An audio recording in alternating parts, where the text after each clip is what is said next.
ጆን ዳንኤል እና የይዲዲያ ነጻነት ልጅ በማረሚያ ቤት ተወልዷል። በፍርድ ቤት የተወሰነውን ውሳኔ ሐኪሞች ቀይረውታል። ምን እንደተፈጠረ አይታወቅም። ዝርዝሩን እነግራችኋለሁኝ። እናንተ ግን በኢትዮጵያ ባህል መሰረት አንድ ሰው ወለደ ሲባል የሚባለውን ነገር በኮሜንት ላይ ያላችሁ መረጃውን ተከታተሉ። ጆን ዳንኤል እና የይዲዲያ ነጻነት እንዲሁም ሌሎች ተከሳሾች በኢትዮጵያ ኤርላይንስ የተነሳ ወደ መቀሌ በሚጓዝበት ጊዜ ማለት ነው እዛ ላይ በተፈጠረ አምባጓሮ በአሁን ሰዓት ላይ በእስር ላይ እንደሚገኙ ይታወቃል። ላለፉት 9 ወራት በዛም ጊዜያት የተለያዩ ጊዜ የዋስትና ጥያቄ አቅርበው የነበረ ቢሆን አልተፈቀደላቸውም። ይዲዲያ ነጻነትም ባለፈው የቲክታክ ዘገባችን ላይ እንደገለጽንላችሁም ከማረሚያ ቤት ውስጥ ባለ ሆስፒታል ይልቅ በጋንዲ ሆስፒታል ለመወለድ ጠይቃ ፍርድ ቤቱ እንደማንኛውም እስረኛ እዛው በማረሚያ ቤት መውለድ አለብሽ ማለቱን መዘገባችን ይታወቃል።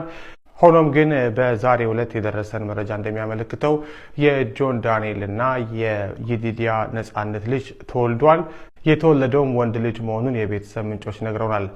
እንግዲህ ፍርድ ቤቱ በማረሚያ ቤት ውለድ ብሎ የነበረ ቢሆንም ሆኖም ግን ሐኪሞች ውሳኔውን ቀይረው በጋንዲ ሆስፒታል እንድትወልድ ተደርጓል። የወለደችውን በኦፕራሲዮን እንደሆነ ነው የተናገሩት።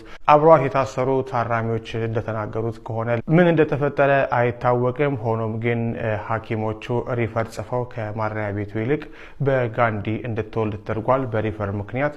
ስለዚህም በአሁን ሰዓት ላይ በጋንዲ ሆስፒታል በፖሊስ የተጠበቀች ወልዳለች፣ ተገላግላለች በሰላም። ከተወሰነ ሰው ቤተሰብ በስተቀረ ማንም ሰው መጠየቅ እንደማይችል ጊዜን አስከተናከረበት ጊዜ ድረስ ማለት ነው እንደማይችል የምንጮቻችን ነግረውናል። በማረሚያ ቤት ውስጥ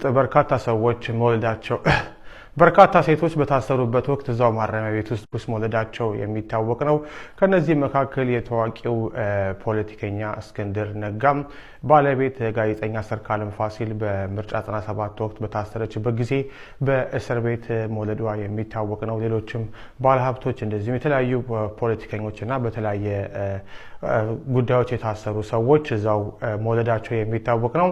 ይዲዲያ ነጻነት ለፍርድ ቤቱ በጋንዲ ውለድ ብላ ጠይቃ ፍርድ ቤቱ ቢከለክላትም አሁን ግን ሐኪሞች ሪፈር በመጻፋቸው የተነሳ በጋንዲ ልትገላገል ትችላለች። የነ ጆን ዳንኤል ጉዳይ እስከ ጠቅላይ ፍርድ ቤት ደርሰው የዋስትና ጥያቄያቸው መከልከሉ የሚታወቅ ነው።